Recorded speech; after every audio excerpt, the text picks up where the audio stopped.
Hello viewers, welcome to our channel. Rakhi పండగ హిందువులదా ముస్లింలదా? కొత్తగా ఒక పెద్ద రచ్చలేపారు సుధామూర్తి గారు. సుధామూర్తి గారు గత కొద్ది కాలం నుంచి కూడా ఆవిడ సోషల్ మీడియాలో కావచ్చు, లేదా ఏదైనా సభల్లో కావచ్చు, కొన్ని విషయాలు మాట్లాడితే అవి అనుకోకుండా వివాదాస్పదం అవుతున్నాయి. అంటే ఆవిడ భావజాలాన్ని డైరెక్ట్గా కొన్నిసార్లు అవి కాస్త కొంతమందికి నచ్చకపోవడం వల్ల, అంటే ప్రోగ్రెసివ్ పీపుల్కి నచ్చకపోవడం వల్ల, అలాగే కొన్నిసార్లు సాంప్రదాయవాదులకు కూడా నచ్చకపోవడం వల్ల.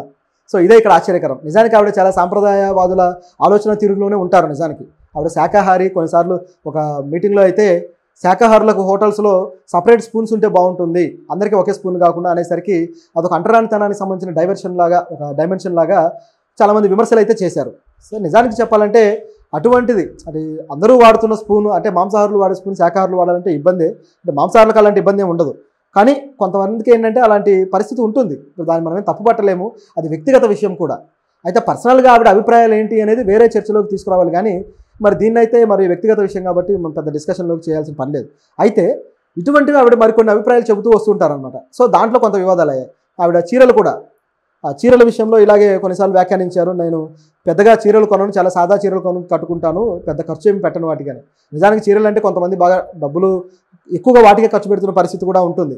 నిజానికి వాళ్ళకున్న వేల కోట్ల ఆస్తులకు కావచ్చు, బ్రిటన్ మాజీ ప్రధాని ఆవిడ అల్లుడు, సో ఇంత స్టేజ్లో ఉన్న వ్యక్తులు వీళ్ళు అంత నార్మల్గా ఉండటానికి, అంత సింప్లిసిటీ లైఫ్లో ఉండటానికి ఇష్టపడుతూ ఉంటారు. అయితే ఆ దాంట్లో కూడా ఆవిడ విమర్శలు ఏంటంటే, తెచ్చి ఇచ్చే వాళ్ళు ఉన్నారు. ఇప్పుడు కాస్ట్లీ చీరలు ఆవిడకి గిఫ్టుల రూపంలో వస్తాయి, లేకపోతే బర్త్డేకి భర్త కావచ్చు ఆవిడకి ఇచ్చే వాళ్ళు ఉన్నారు, కాబట్టి ఆవిడ ఎంత సింపుల్గా ఉన్నా నడిచిపోద్ది అన్నట్టు కూడా విమర్శ వచ్చింది అనుకోండి.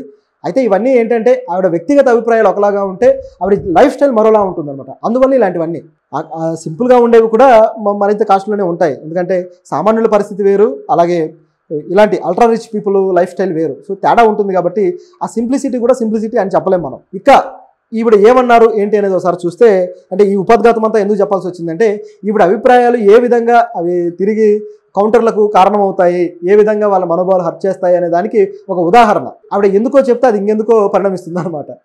ఇప్పుడు ఆవిడ రాఖీ పండుగ గురించి ఒక వ్యాఖ్య చేశారు. ఏమన్నారంటే, రాఖీ పండుగ ఏ విధంగా పుట్టింది, రాఖీ సాంప్రదాయం మనకి ఏ విధంగా వచ్చింది అనే విషయంలో ఒక చిన్న ఉదంతం చెప్పారు. అంటే హిస్టారికల్ ఉదంతం. దీంట్లో ఆవిడ విమర్శలు పాలయ్యారు. ఆ ఉదంతం ఏంటంటే, రాణి కర్ణావతి దేవి, అంటే 16వ శతాబ్దంలో రాణి కర్ణావతి దేవి గారు ఒక చిన్న రాజ్యాన్ని పరిపాలిస్తూ ఉన్నారు. ఆవిడ పరిపాలిస్తున్న టైంలో ఒక పెద్ద రాజ్యాన్ని నుంచి ఒక రాజు ఆవిడ మీద దండెత్తాలని చెప్పేసి అనుకున్నారు. సో ఆ దండెత్తడానికి ఆయన ప్రణాళికలు కూడా రెడీ చేసుకున్నారు. చిన్న రాజ్యం కాబట్టి వస్తే ఒక రోజులో పని అయిపోతుంది అనేది వాళ్ళ ఆలోచన. ఇక వచ్చి దండెత్తడమే, వచ్చి వాళ్ళ మీద దాడి చేయడమే లేట్. సో ఈ సందర్భంలో చాలా పీకల మీదకి వచ్చేసింది, ఏం చేయాలో ఆవిడకి అర్థం కాలేదు. సో ఆ టైంలో ఎలా తనను రక్షించుకోవాలి, వాళ్ళని ఎదుర్కోవడానికి తన దగ్గర పెద్ద సైన్యం లేదు, చిన్న రాజ్యం కదా, సరైన మంది మార్బలం లేరు, ఎట్లా చేయాలి అనే ఆలోచనలో పడిపోయి ఆవిడ ఇంకా ఎవరో ఒకరి సహాయం తీసుకోవాలి, సమ్ పీపుల్ సహాయం ఉంటే తప్ప నేను దీని నుంచి బయటపడలేను, నా రాజ్యాన్ని కాపాడుకోలేను అని ఆలోచించి అప్పుడు అత్యంత పెద్ద రాజ్యంగా ఉన్న ఒక రాజ్యం మీద ఆవిడ దృష్టి పెట్టి ఆ రాజుకి ఆవిడ ఒక సందేశాన్ని అందించారు. ఆ రాజు ఎవరయ్యా అంటే హుమయూన్, మొఘల్ చక్రవర్తి. సో హుమయూన్ అనగానే మనకి గుర్తొచ్చేది ఎవరంటే అక్బర్ వాళ్ళ ఫాదరే హుమయూన్. సో ఆయనకు చరిత్రలో ఒక దురదృష్టవంతుడు అనే పేరు కూడా ఉంది. సో అలాంటి వ్యక్తిని ఆవిడ సహాయం కోరారు. అంటే ఆయన సహాయం కోరుతూ అది కూడా ఏం చేశారంటే ఒక దారం పంపించారనమాట. ఆ రోజుల్లో కొంత సాంప్రదాయాలు ఉండేవి. ఇట్లా దారం పంపించడం అనేది ఒక సోదరుడికి సంబంధించిన, ఒక సోదరికి మధ్య అనుబంధానికి సంబంధించిన చిహ్నం అని చెప్పేసి ఒక కల్చర్ ఉందట. ఆ కల్చర్ని బేస్ చేసుకుని ఈవిడ ఒక దారాన్ని పంపించారు. దారాన్ని పంపించిన తర్వాత దాన్ని తీసుకున్నాక ఆయనకేం అర్థం కాలేదట హుమయూన్కి, ఇప్పుడు ఎందుకు ఈ దారం పంపించారు అని. అప్పుడు తన దర్బార్లో ఉన్న కొంతమంది చెప్పారట, నిజానికి మన దగ్గర ఒక సాంప్రదాయం ఉంది, అదేంటంటే ఒక సోదరి తన సోదరు నుంచి ఏదన్నా ఆసరా అడిగినప్పుడు ఇలాంటి దారాన్ని పంపించి ఒక సిగ్నల్ ఇస్తారు అని చెప్పేసి. సో ఆవిడకి ఏదో ఆసరా పడింది తన వల్ల అని చెప్పేసి ఆయన అర్థం చేసుకుని విషయం కనుక్కుంటే ఆవిడ మీద ఒక పెద్ద రాజు దండెత్తబోతున్నాడు, సో ఆవిడని కాపాడాల్సిన బాధ్యత మన మీద ఉంది, మనం వెళ్ళి కాపాడాలి, అందుకోసమే ఆవిడ ఇలా రక్షణ కోరారు అని చెప్పేసి ఆయన అర్థం చేసుకొని ఇమీడియట్గా తన సేనలతోటి అటువైపు ప్రయాణం కట్టారు. అయితే ఆ రోజుల్లో ఈయనేమో ఢిల్లీలో ఉంటాడు, ఏమో ప్రాంతం ఏమో వేరే ప్రాంతం. సో అందువల్ల అక్కడ నుంచి ఇక్కడికి చేరుకోవడానికి కొన్ని రోజుల టైం పడుతుంది. కాబట్టి ఈ కొన్ని రోజుల టైంలోనే ఆ చిన్న రాజ్యం అనేది వాళ్ళ బారిన పడి, ఆ రాజు బారిన పడి పూర్తిగా నాశనం అయిపోయి చివరికి ఆయన వచ్చేసరికి ఆవిడ చనిపోయింది. నిజానికి యుద్ధ ధర్మం ప్రకారం అయితే మహిళల్ని చంపరు, ఆవిడ రాజు అయినా సరే చంపరు, అది గతంలో యుద్ధ ధర్మం. మరి ఈ రాజు ఎవడో కానీ వాడికి యుద్ధ ధర్మం ఉందో లేదో తెలియదు, కానీ మొత్తానికి ఆవిడైతే ఈయన వచ్చేసరికి ప్రాణాలతో లేదు. సో అది చూసి చాలా బాధపడ్డారు. మనం ఇంత పెద్ద రాజ్యం అయి ఉండి కూడా మనం ఆవిడని కాపాడలేకపోయామా అని చెప్పేసి ఆయన వేదన పడిపోయి తిరిగి నిరాశగా వెళ్ళిపోయాడు.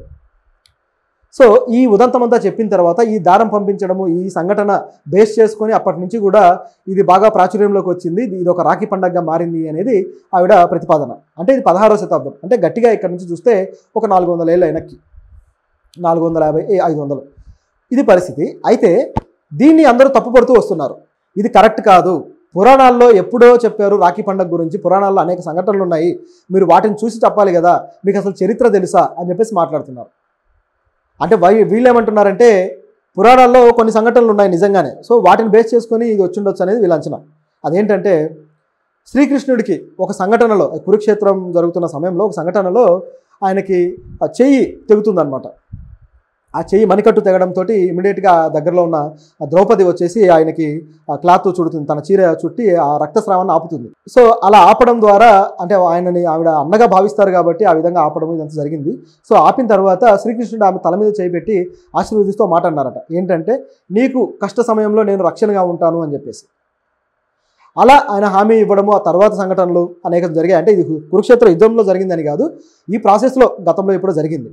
సో అలాగే ఆ యుద్ధానికి లీడ్ చేస్తున్న అనేక సంఘటనలు ఉన్నాయి కదా, ఈ వస్త్రాపరణం కావచ్చు. సో ఈ వస్త్రాపరణం సంఘటనలో మళ్ళీ శ్రీకృష్ణుడు రావడము, ఆవిడకి వస్త్రాన్ని ఆ విధంగా ఆవిడ మానాన్ని కాపాడడం జరిగింది. సో ఇదంతా జరిగింది కాబట్టి ఇక్కడ నుంచి అది పుట్టింది. ఆవిడ ఎప్పుడైతే ఆయనకు అది చుట్టిందో క్లాత్, ఆ చీర, అక్కడ నుంచి అది మొదలైంది. ఇదే దీనికి ఒక హిస్టారికల్ బేస్ అని చెప్పేసి కొంతమంది అంటున్నారు.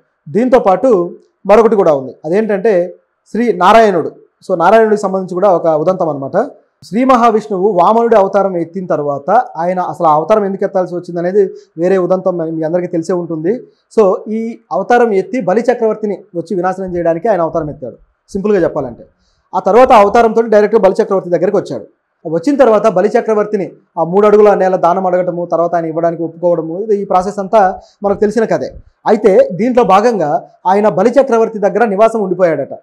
ఎందుకంటే బలి చక్రవర్తి ఎవరు వచ్చినా ఆదరిస్తాడు, ఎవరికి ఏది కాదనడు, ప్రతి విషయానికి ఆయన స్పందిస్తాడు అనేది ఆయనకున్న గొప్ప క్వాలిటీ. అంటే గొప్ప రాజుగా ఆయనకు ఖ్యాతి ఉంది. మరి ఆయన ఎందుకు తొక్కేశారంటే అది వేరే కథ. ఇక దాంట్లో ఇక లాజిక్స్ ప్రకారం వెళ్తే చాలా ఉంటాయి. సో ఇక్కడ చూస్తే ఆ బలి చక్రవర్తి ఎంతో సౌమ్యుడిగా ఆయనకు ఆ నివాసాన్ని ఏర్పాటు చేసి ఆ విధంగా ఉండేలా చేస్తే ఎన్నో రోజులకి కూడా ఆయన వెళ్ళట్లేదు అనమాట తిరిగి. సో ఏంటి అని చెప్పేసి శ్రీలక్ష్మి డైరెక్ట్గా వైకుంఠం నుంచి వచ్చేసారట.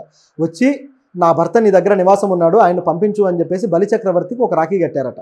ఆ రాఖీ కట్టిన తర్వాత ఆయన ఇక ఆవిడ్ని సోదరిలాగా భావించి బలి చక్రవర్తి ఏం చేశాడంటే ఈ శ్రీ మహావిష్ణువుని ఇక సరే వెళ్ళండి అని చెప్పేసి ఆయన పంపించడం జరిగింది. సో డైరెక్ట్గా అప్పుడు వాళ్ళిద్దరు వెళ్ళిపోయారు. సో ఇది దీంట్లో ఉన్న ఉదంతం అని చెప్పేసి మరొక ఉదంతం. అయితే దీంట్లో నాకు ఒక డౌట్ వచ్చింది, ఏంటంటే బలి చక్రవర్తిని ఆల్రెడీ 3 అడుగులతో తొక్కి పడేశాడు కదా, ఇక మళ్ళీ ఆ నివాసంలో ఉంటే బలి చక్రవర్తి మళ్ళీ వచ్చి ఎలా పంపిస్తాడు అనేది ఒక డౌట్. అయితే ఒకవేళ తొక్కక ముందే పంపిస్తే తొక్కింది ఎవరు అనేది మరో డౌట్.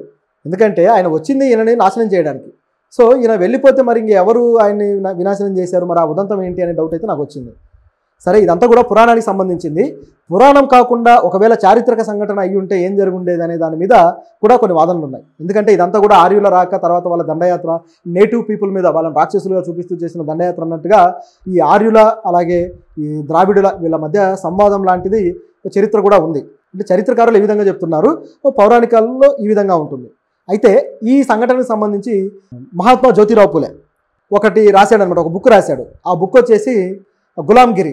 ఆ బుక్లో ఇదే ఉదంతాన్ని ఏం చేస్తాడంటే హిస్టారికల్గా మార్చి రాశాడు. సో అది హిస్టారికల్గా అది ఎలా ఉంటుందంటే ఆయన ఉద్దేశం ఏంటంటే ఇది శక్తులు, దేవుళ్ళు, దేవతలు, రాక్షసులకు సంబంధించిన కథ కాదు, మన ఇండియన్ నేటివ్ పీపుల్కి సంబంధించిన కథ. సో ఆర్యులు ఏ విధంగా అనగదొక్కారనే దానికి చెప్పే కథ అని చెప్పేసి లాజికల్ అనాలిసిస్ తోటి ఆయన ఒకటి రాశాడు.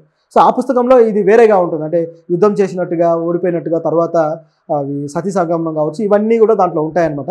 అయితే చాలా లాజికల్ ప్రశ్నలు ఉంటాయి దీంట్లో. మహాత్మా జ్యోతిరావు పూలేని ఎందుకు అందరూ గొప్పవాడు అంటారు అంటే అసలు ఈ పుస్తకాన్ని చదివితే అర్థమవుతుంది. అంబేద్కర్కి కూడా ఆయన ఎందుకు ఇన్స్పిరేషన్ అంటే ఇదిగో ఇలాంటి వాటి వల్లే.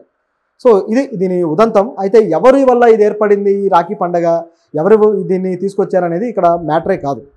అది ఒక మన కల్చర్లో భాగంగా సింబల్గా వచ్చింది కాబట్టి ఆ తర్వాత కూడా దాన్ని పాటించి ఉండొచ్చు. 16వ శతాబ్దం నుంచే ఉందనేది పెద్ద తీసుకోవాల్సిన పని లేదు. కానీ 16వ శతాబ్దంలో ఈ సంఘటన జరిగింది కదా, సో ఈ సంఘటన కూడా ఆ రాఖీ పండుగ ఉదంతాల్లో ఒకటిగా పరిగణించబడుతుంది. అది తప్పేమీ కాదు. ఎందుకంటే ఎన్నదగిన సంఘటనలు కొన్ని ఒకదాన్ని బేస్ చేసుకుని ఏర్పడ్డప్పుడు అవన్నీ కూడా ఆ చరిత్రకి యాడ్ అవుతాయి. సో ఆ విధంగా ఇది యాడ్ అయిందని మనం అనుకోవాలి తప్పితే అంతకు మించి మరేమీ కాదు. ఆవిడ మీద వచ్చే విమర్శలు కూడా, అంటే ఆవిడకి ఇవన్నీ తెలియకుండా ఉన్నాయంటే ఆవిడకి బాగానే తెలుసు కాకపోతే చారిత్రకంగా అంటే మతాలకు సంబంధించిన ఒక సహృద్భావాన్ని చెప్పడం కోసం అన్ని మతాల వాళ్ళు దీన్ని చేసుకోవచ్చు అని ఆవిడ కాస్త సూచన ఇవ్వడం కోసం ఇది చెప్పినట్టుగా ఉంది. ఎందుకంటే చిన్నపిల్లలు కూడా కొన్ని మతాల వాళ్ళు చేస్తూ ఉంటారు. సో మీరు ఆల్రెడీ సోషల్ మీడియాలో వైరల్ అవుతూ ఉంటాయి. కాబట్టి ఈ విధంగా చెప్పారు తప్పితే ఇది ఇంత రాద్ధాంతం చేయాల్సిన విషయం అయితే కాదు.